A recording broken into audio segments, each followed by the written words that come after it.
Jadi saya bayar tagihan di tanggal 20 Mei untuk jatuh tempo 1 Juni. Oke, jelas.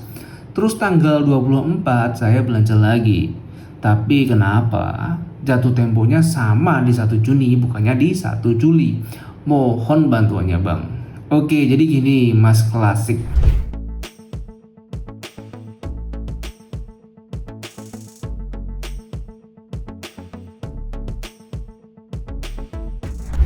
Oke, selamat datang kembali di channel YouTube Babak Tutorial. Di video kali ini adalah episode ngobrol santai. Jadi kontennya ini saya lebih cenderung untuk nge-reply atau ngejawab pertanyaan-pertanyaan dari para subscriber saya terkait kartu kredit Tokopedia Card. Jadi saya udah pilih beberapa pertanyaan yang mau saya mention di sini. Dan tentunya saya akan berikan penjelasan sejelas mungkin. Tapi jangan khawatir, pertanyaan ini sebelum saya bikin konten sudah saya jawab langsung. Jadi para subscriber saya udah menerima jawabannya. Nah, tujuannya saya bikin konten biar kalau ada orang yang punya pertanyaan yang sama, teman-teman bisa langsung ngerti, oh ternyata jawabannya seperti itu ya, gitu. Oke? Tapi sebelum kita mulai, kalian bisa klik dulu tombol subscribe karena video ini cukup berguna banget buat kalian para pemegang kartu kredit Tokopedia Card. Saya udah lama punya kartu ini dan boleh dibilang cukup berpengalaman atau punya banyak pengalaman. Oke, langsung aja pertanyaan pertama yang mau saya bahas ini dari Kak Siva. Jadi dia nanya gini, Bang, kalau pengajuan ditolak itu kenapa ya? Terus kalau ditolak itu bisa ngajuin lagi nggak? Nah, ini pertanyaannya terkait dengan loan on phone. Jadi di konten saya yang bahas tentang pinjaman dana tunai atau loan on phone. Jadi ceritanya Kak Siva ini kalau ditolak tuh gimana? Jadi seolah-olah sepertinya ini ditolak nih Kak Siva. Terus kalau ditolak bisa ngajuin lagi nggak? Nah, ini pengalaman baru juga karena dari banyak banget subscriber saya baru kali ini saya lihat ada yang ditolak loan on phone-nya. Biasanya pengajuan loan on phone tuh gampang banget disetujui dan hampir disetujui terus. Nah, kalau case-case atau masalah ditolak seperti ini, kemungkinannya ada beberapa kemungkinan. Yang pertama, masih pengguna baru. Saya curiganya Kak Shiva ini masih pengguna baru dan mungkin baru berusia ya kurang dari sebulan kali ya, terus langsung ngajuin loan on phone. Itu kemungkinan besar ditolak karena masih pengguna baru. Nah, kalau bisa ngajuin lagi gak? Bisa banget. Jadi tunggu dulu, pakai dulu transaksi kartu kreditnya sampai ada beberapa tagihan, terus kakak udah bayar sesuai tagihannya, full payment. Nah, nanti ajuin lagi, pasti bisa. Oke, itu yang pertama. Berikutnya yang kedua. Yang kedua ada pertanyaan dari siapa ini?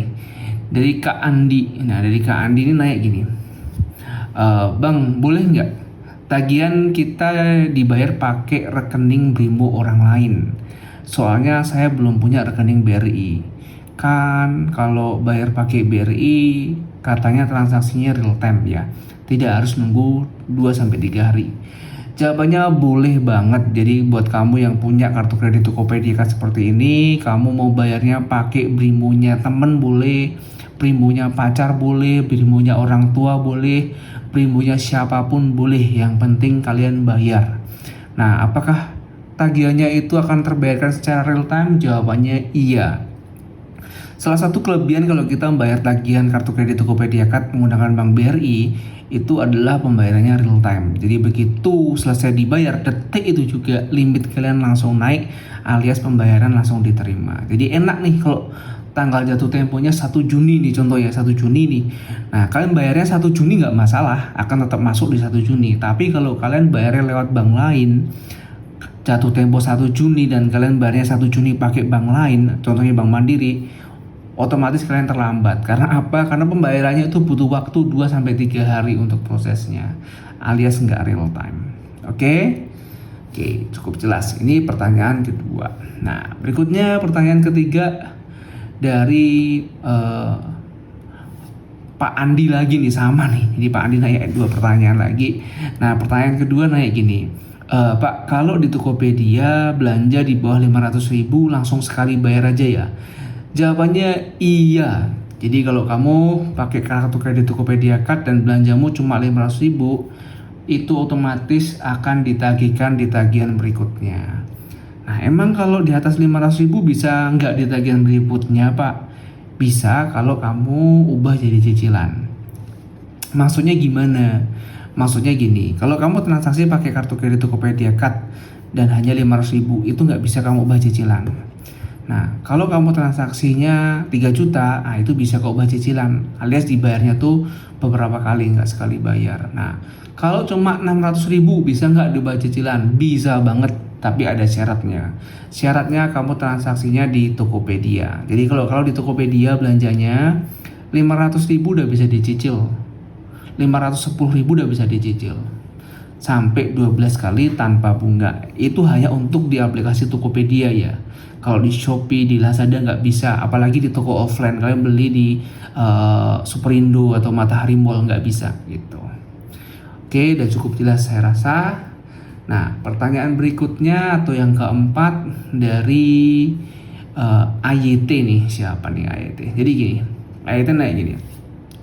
Pak, aman nggak sih kalau kita daftar Tokopedia Card tapi nggak punya rekening BRI, terus bayar tagihannya gimana ya? Jawabannya kalau aman dan nggak aman adalah aman. Jadi kalau kamu mau daftar kartu kredit Tokopedia Card, nggak harus kamu punya rekening BRI, nggak harus. Jadi dulu ketika saya punya kartu ini, saya tuh nggak punya rekening BRI. Nah, karena saya transaksinya rutin dan sering, akhirnya saya kepikiran untuk buka rekening BRI untuk bayar tagihannya ini. Tujuannya apa? Biar real time dan gampang. Nah, kalau kamu memutuskan untuk tidak punya kartu BRI atau rekening BRI dan kamu bingung gimana cara bayar tagihannya, kamu bisa bayarnya dari bank lain. Bisa dari Bank Mandiri, Bank BCA, Bank BNI, atau mungkin bisa juga lewat Alfamart, Indomart, Alfamidi, bisa banget. Cuma konsekuensinya pembayaran selain melalui Bank BRI itu kemungkinannya nggak real time atau nggak langsung masuk. Jadi bayar hari ini mungkin nanti masuknya 2 hari lagi gitu. Ya ada kekurangannya lah. Oke, itu jawabannya.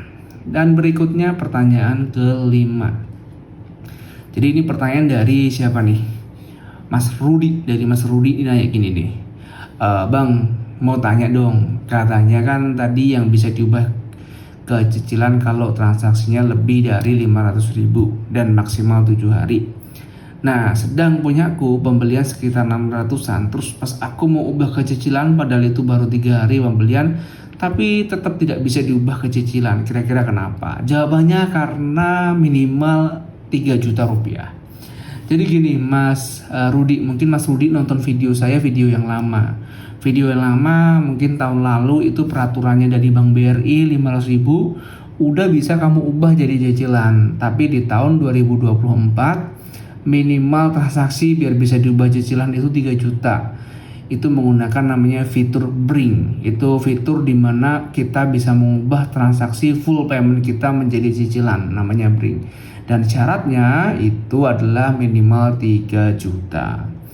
Nah, tapi kalau Mas Rudi nih pengen ngubah transaksi nih, kalau transaksinya cuma 600.000, contoh cuma 600.000 lah.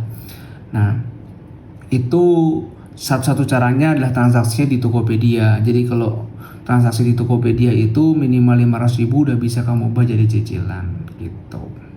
Jadi kalau transaksinya offline dan full payment dan cuma 500.000 sekian atau 600.000, saya jamin nggak bisa diubah jadi cicilan. Terus update aja ya, kalau yang Bring ini emang berubah-ubah tergantung kebijakan dari pihak Bank BRI. Nah, pertanyaan yang keenam atau yang terakhir.